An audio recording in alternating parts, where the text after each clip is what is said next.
Welcome back to the Illuminated page, a program for readers and writers. I'm Ruth Buchanan. We're here today to talk about discomfort reading. Not a topic any of us would seek out, much like discomfort reads.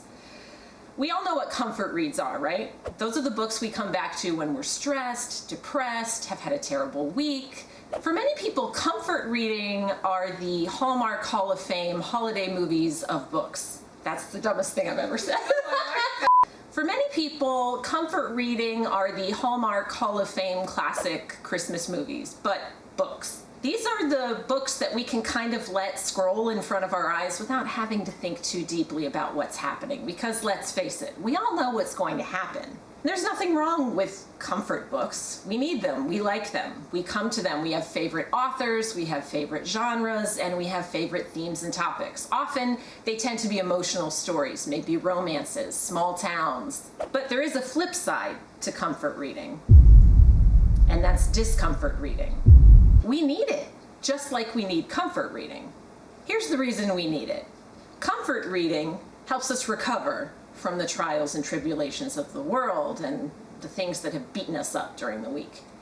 Discomfort reading helps us make sense of how the world got that way in the first place, why the world beats us up, why it is the way it is. Unless we understand what's going on in the world, how it got dark, how things got this way, why we're living in a broken system, then we can't really make sense of it and process it in the way we really need to. If comfort reading is over here on the spectrum, and regular reading is here, where you're trying new writers and new books and new genres, then discomfort reading is all the way down there.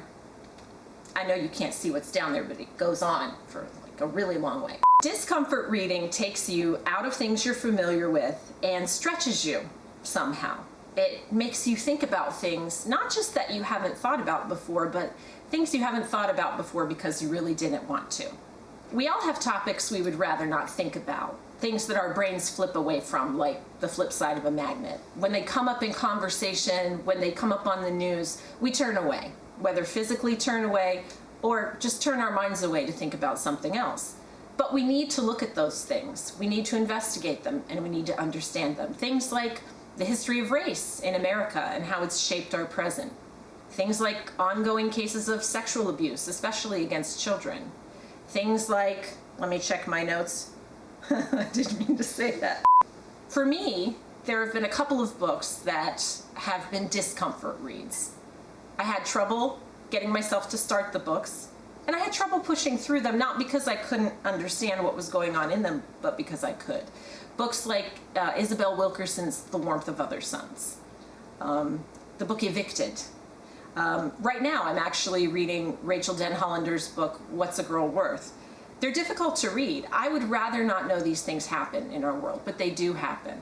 And they don't just happen to strangers either. They happen to people we know. If we're not willing to look at those things, then when they happen to the people we know and love, we're not willing to look at everything that makes them human as well.